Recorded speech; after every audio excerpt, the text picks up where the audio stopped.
Legendary actor Naseeruddin Shah का इनके बारे में कहना है कि he is the best all round actor of this generation, और विद्या बालन ने इनके बारे में कहा है that he can fit into any role.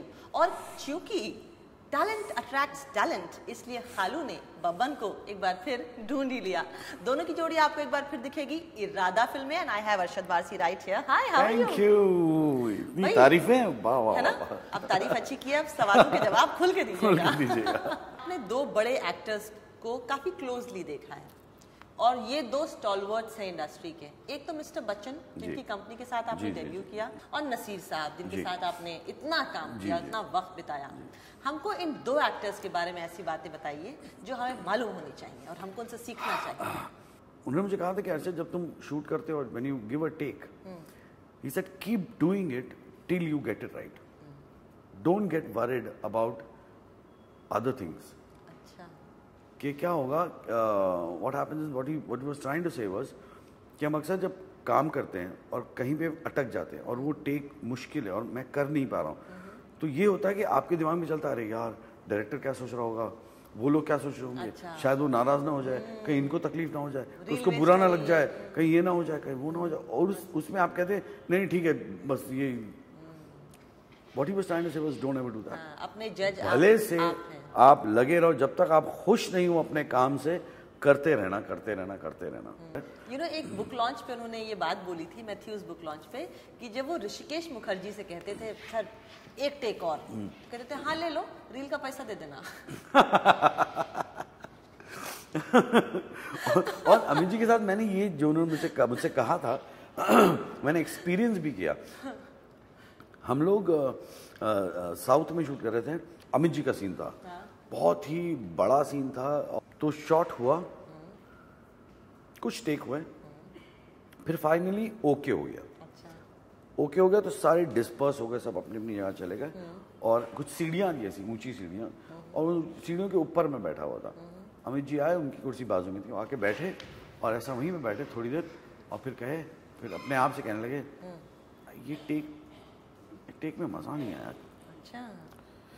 फिर हम लोगों ने बोली कि मैं और एक करूँगा, और फिर खड़े हो गए, और फिर जाके उन्होंने किया, और जब तक वो पूरी तरह से खुश नहीं हुए वो करते गए। तो I said that is what it is. और हम लोग यहाँ सोचते हैं अरे यार धूप है, छोड़ो यार, बस हो गया, ठीक है, अब और कौन करेगा।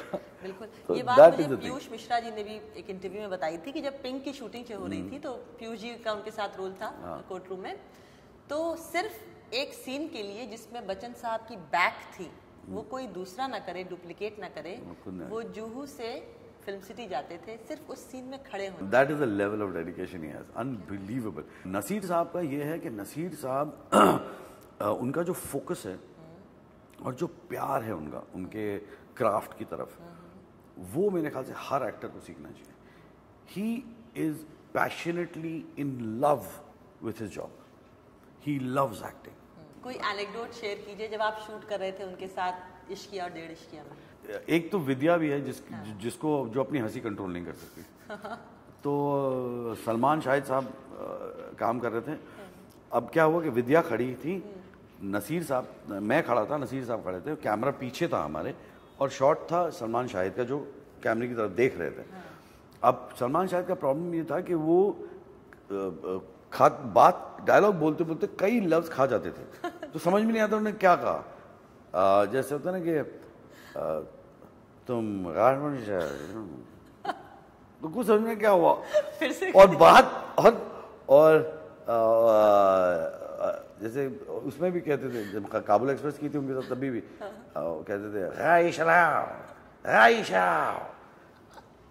तो हाँ, तो मतलब सवाल क्या कह रहे हैं, गाड़ी चलाओ, तो वो सब चलता रहता था।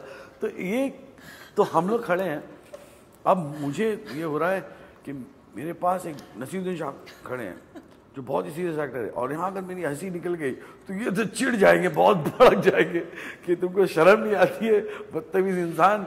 तो मैं बड़ा डरा हुआ ऐसा खड़ा हूँ कि यार कुछ भी हो जाए प्लीज मेरी हंसी कंट्रोल कंट्रोल।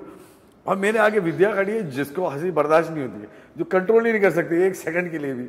और वहाँ उन्होंने चालू किया, उन्होंने कुछ उन्होंने चालू किया, विद्या ने हंसना शुरू कर दिया या मैंने हंसना शुरू कर दिया, और मैं मुंह छुपा रहा हूँ, तो पलट के ऐसा नसीर साहब को देखा तो वो हंस रहे थे। मैं बोला बच गए।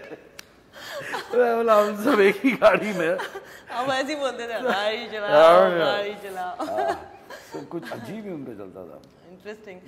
बट उनका सलमान साहब का भी अजीब है। वो नॉर्मली जब उनको आप बात करो तो बिल्कुल फर्स्ट क्लास बात करते हैं, साफ बात करते हैं। और जहाँ कैरेक्टर में आते हैं तो कुछ अलग ही हो जाते हैं। वो थिएटर से होंगे। एग्जैक्टली।